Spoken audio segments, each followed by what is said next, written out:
If you've been watching the headlines or the news lately, you've probably seen something about the National Association of Realtors, NAR, and the settlement that has come across recently with the commissions and how realtors are paid. So I've been getting a lot of questions about that. Basically, I'm going to answer a couple quick questions here. If you want more information, you'll need to reach out to me directly. I'll be happy to jump on a Zoom or a phone call, or we can meet in person and go over what this actually means for you and your situation.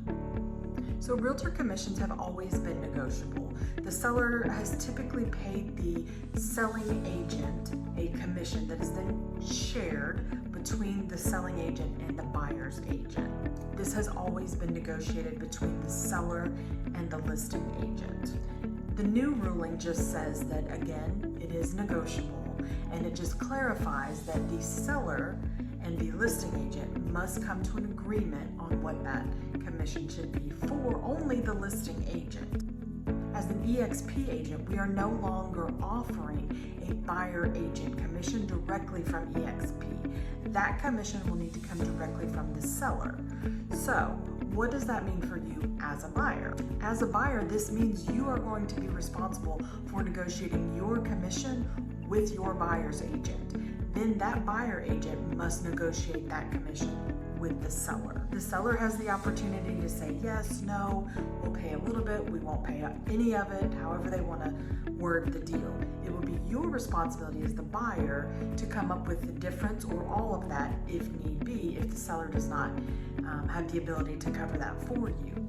In the past, VA buyers were unable to pay anything towards commissions for their buyer's agent. However, the VA has issued a temporary waiver allowing the buyers to pay their buyer's agent their commission. While this could pose a problem for some buyers, it just means that you're going to have more cash in hand, because now not only are you looking at possibly having to pay your closing costs, you are also looking at having to possibly pay your buyer agent. These monies for closing costs and buyer agents do have to come out of pocket at closing. So you want to make sure that your agent is explaining all of the possible scenarios and how this can look for you and your situation.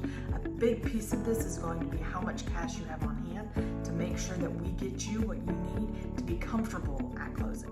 So what about the sellers? How does this work for the sellers? It's actually really great news for the sellers. Being an EXP agent, how we're going to handle this is I'm going to negotiate my commission directly with you as the seller.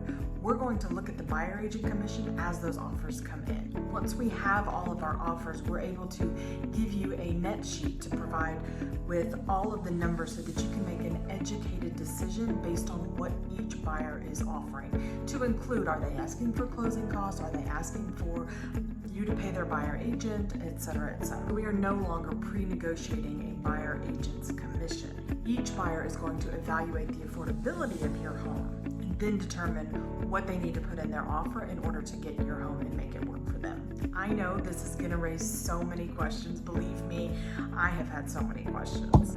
The best thing I can do, the best way I can explain it, is to just reach out to me. Let's talk about your specific situation and make this work for you. This really is going to be a good thing. It's going to be great for buyers, and it's going to be great for sellers. I think that we can work this through to make it a great scenario for buyers and for sellers so that everyone is happy. So reach out to me if you have questions about this. Follow us down below if you've got more questions in general and just need more information.